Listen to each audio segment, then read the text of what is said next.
It is 6 a.m. and we are back with another Wuthering Waves video. We are literally playing Wuthering Waves. Camellya has officially been announced. Look at the drip. So first of all, just straight off rip, brother. She's a 5 star. It's boring. Oh, it's you. I'm looking forward to our game. I am actually very genuinely excited for this character. This is one of the characters that I feel like myself, as well as a lot of other people, genuinely enjoyed in the story, wanted to know more of. I also think this is a very good sign for Scar to come in 2.0, but let's hold the speculation for un momento. So post lament, Anthropocene start, boring. Oh, it's you. Archive Bloom Bear from Black Shores. Camellya is a mid-black character free from shackles with a personal aroma of danger. Intrigued by the belief in fate, she wanders the lands of her own accord, following such a chain of scenarios and its vague guidance. Brother, time. It's time. It's time. Uh, this, why is this big news? Well, we're getting Camellya, who seems to be Havoc based off of their drip marketing. Now, I know Shorekeeper's drip marketing was a lot of blue involved, and she wound up being a Spectro unit. If I remember correctly, I'm pretty sure hers had like blue all over it. We all thought her and Yoo-Hoo were Glacio, but I'm assuming she's going to be Fusion, just based or Havoc. Actually, no, I think she's gonna be Havoc based off of. I don't know, whichever one. I would prefer her to be Havoc. I feel like we're gonna go into dream territory. So if you don't want to get into that, if you want to dip out, I love you. I appreciate you. But I think the big thing about this is that, well, first of all, it has 88.8K impressions in 23 minutes, which is crazy. But I think the big thing about this, it shows that these leaks were real, brother.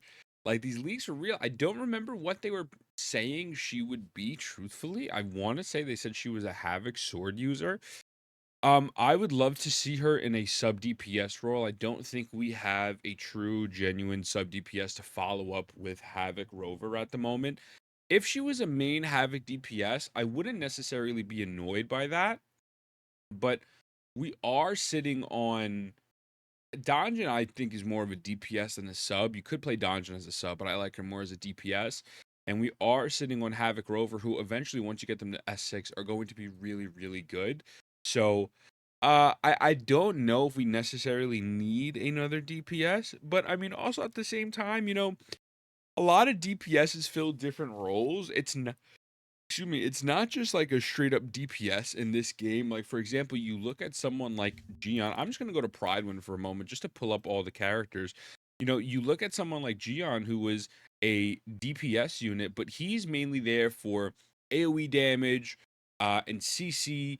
Meanwhile, Jinsei absolutely specializes in single target damage, while Changli is a combination of like a bolt. She's like a DPS, but she's a sub DPS, and she's a hot swap.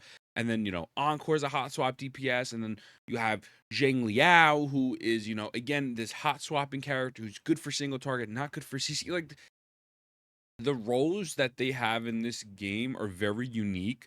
So I wouldn't be disappointed either way she turns up. You know what I'm saying? Like, I'm not going to be like, oh my God, like, whatever. Because unlike a lot of other gacha games, each character genuinely does have their own distinct feel and role to them, right?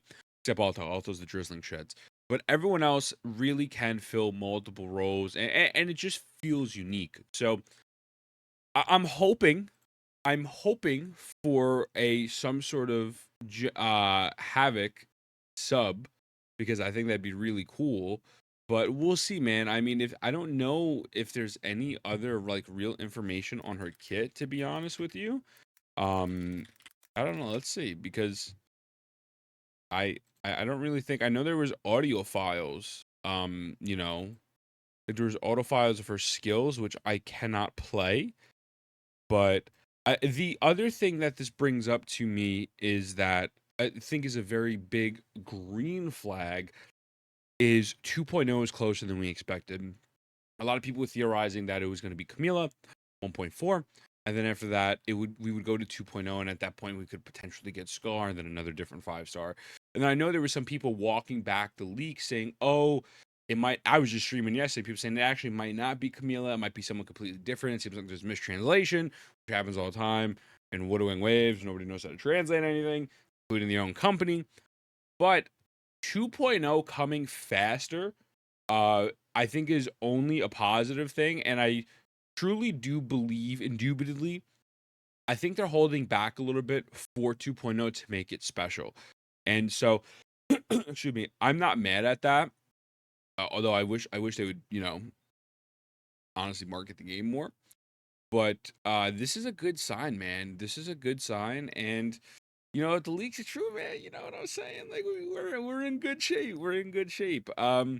So I know 1.3 is gonna be a pretty big patch. I think they'll probably run her with Yinlin. Unless they're gonna drip another character in like the next 10, 15 minutes or something like that, and I'm gonna have to make a whole separate follow-up video. I think it's safe to say should be that she's gonna just be reran with Yinlin, and then we're gonna get 2.0 after this. That is my assumption. You know what I'm saying? So we'll see what happens, bro. I mean, everyone seems to be pretty happy. Okay, I'm coming back. Sip sip Steven. Yeah, I will be there no matter what. Absolute cinema. Yeah, bro. I'm hype, man. I'm hype. And then this is again, it's only positive signs. 2.0 could be coming early. Scar should looking to be playable. Um, the leaks and dreams have been spot on. So I'm excited. I really got nothing but positive things to say, and I'm just hoping that again, I spoke about this in my other video. To me, it feels like, although I love this video game and I'm doing a crazy challenge account right now, which can turn into a massive video. I don't know if I'll be able to complete it, but we're gonna try. I feel like the game is just in this state of like, I don't know, man. I feel like Kuro Games is just so happy with the results. Like they're kind of just like content. You know what I mean? Like them being on the Apple showcase the other day was massive. Like that was crazy. And then at this game show coming up, man, I want them to show something nutty, like show a Shorekeeper trailer, give a PS5 release date, like give some good information, like where it really does good for your marketing. Because before the game came out, there was a bunch of ads for it, and now I don't see anything, like ever on YouTube, on Instagram, on Facebook. Like there's nothing going on. So, and when you have a character like this coming out, who realistically I think is going to sell very well, I think this is going to make them a lot of cash money. Bro, market it, please. Well, I don't want a random YouTube video at 2 in the morning with a slideshow of what's coming at 1.3. I don't want a random YouTube video for 1.4 or especially 2.0. Like make it feel special. With that being said, Camellya is here. What do you think she's going to be? Again, I believe the rumor was a Havoc sword user, but find out. With that being said, mwah, I love you. I'll see you in the next one. I got more YouTube videos for Wuthering Waves coming out later today. Mwah.